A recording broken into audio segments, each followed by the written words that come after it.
Hi, have you taken the CAT last year and missed the QA cutoff? Or are you one of those who really fears QA and hence is not sure whether they'll be able to clear the cutoff? Well, then this video is definitely for you. I'm Amit Panchmatia, National Chief Mentor at IMS. Now, let's first take a case that you've taken the CAT last year and you missed the cutoff. Now, even those students, I'm going to actually try and divide them into two different categories.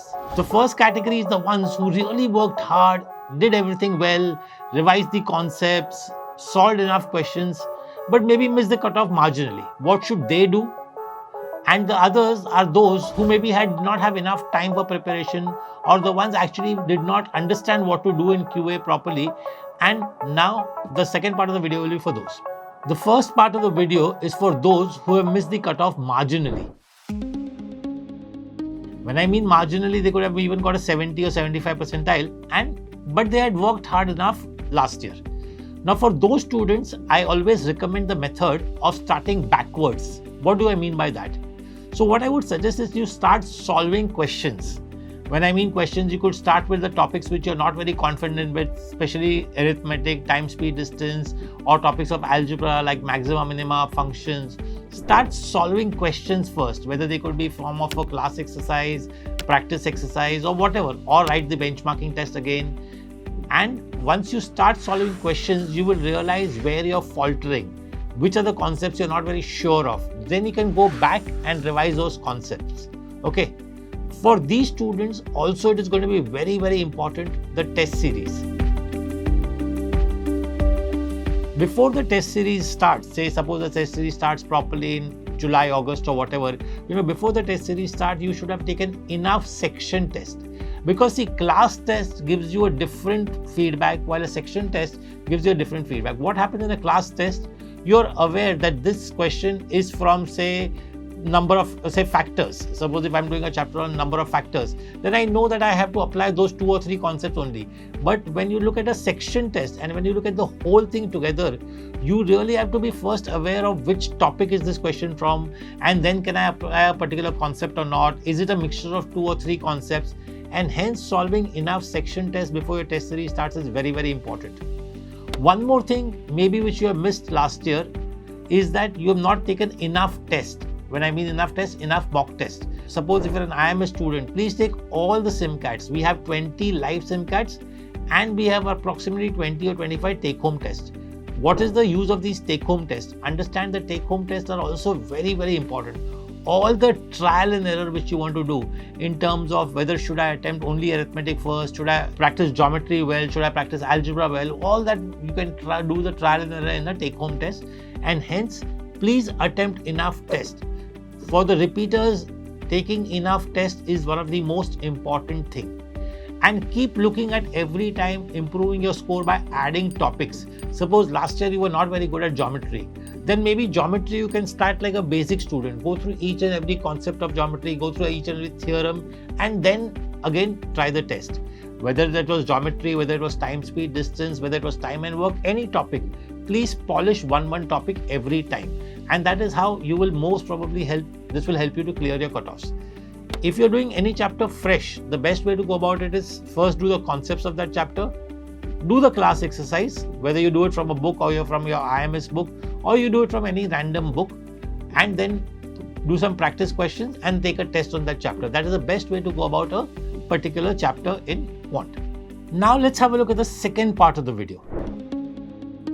Now the second part of the video will be for those students who have not prepared well last year, maybe did not have enough time, did not have the right guidance to prepare for Quant, or also for those students who are preparing for the first time fresh. Now, take up everything chapter by chapter, module by module. When I look at CAT and when I look at the areas which you want to prepare for, the most important area is arithmetic. Do everything in arithmetic well.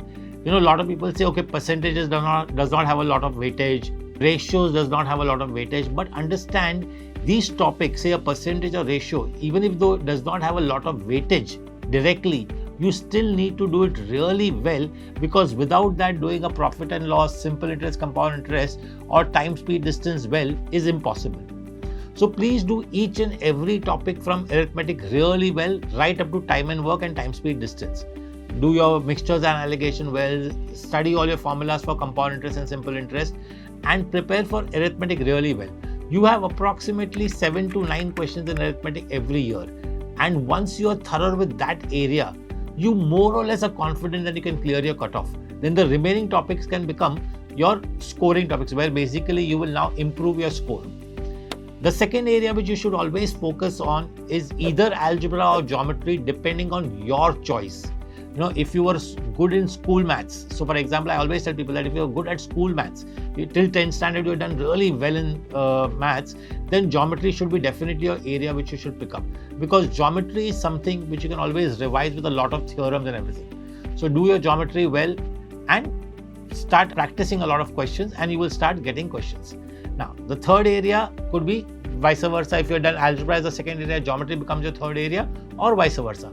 In algebra, please focus on simultaneous and quadratic definitely. In fact, simultaneous and quadratic should not even be considered, even though it is a part of algebra, but should not be considered as part of, I normally consider that as one area which I will definitely do immediately after percentages. And then I will go to either geometry or algebra.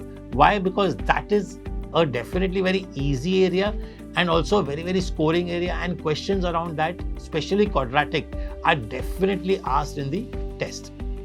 Next, if you're not very sure of topics like maxima, minima, inequalities, and so on, do only the basic stuff from there. I understand that a lot of commerce students, when they see functions or they see topics of maxima, minima, they get flustered. It is okay.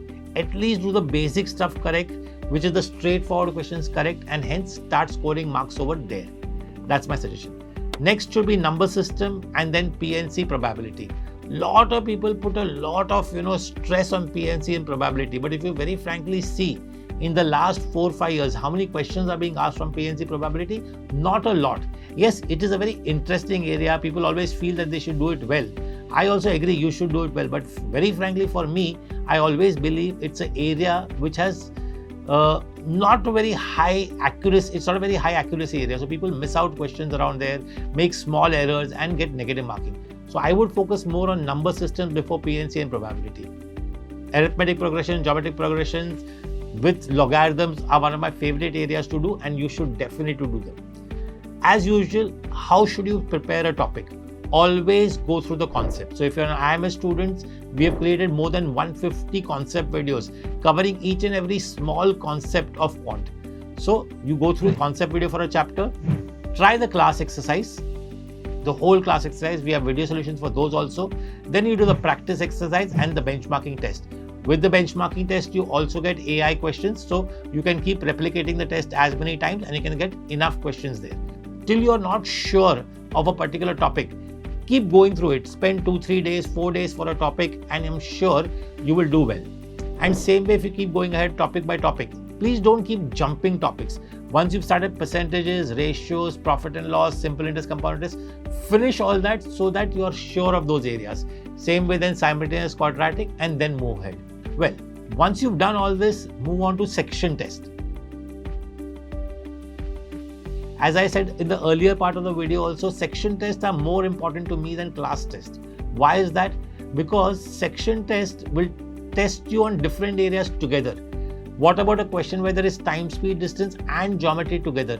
That becomes very important. So hence, doing section test is very, very important. Where I might want to use number of factors, but I also want to use HCF, LCM or something like that. So all these things combined together make a lot of sense. Hence, section test should be done. By August, you should have more or less finished all your syllabus once, and hence in August you are ready to write your SimCats or your mock test. As you are writing mock test, first thing is that write every single mock test available to you. As you are writing mock test, and depending on your score, you should keep going back to the drawing board, as I call it. That means suppose if you realize that, okay, I am not doing well in questions of simple interest and compound interest, spend a couple of days, go back to the topic and revise that topic back. Or suddenly you realize this year there are a lot of questions from geometry which are coming. Go back to particular areas of geometry. Are you thorough with the formulas of mensuration? Do that. So you need to keep going back again and again a little bit and revising a particular topic. One more thing which you want is you want to try and look at fresh material every time. So for example, if you're practicing from a book or something, you might always do alternate questions and leave the alternate question for the second round. Because if you keep, say, if there are 40 questions in a book, of a particular topic, instead of doing all 40 at one time, I would prefer 20 today and 20 after 2-3 months. So that when you come back, you have some fresh questions to solve. Well, I hope this whole strategy which I've devised for Quant helps you and you're able to do well. Best of luck and stay tuned because we'll come up with a similar video for DILR also in the next couple of days. Thank you.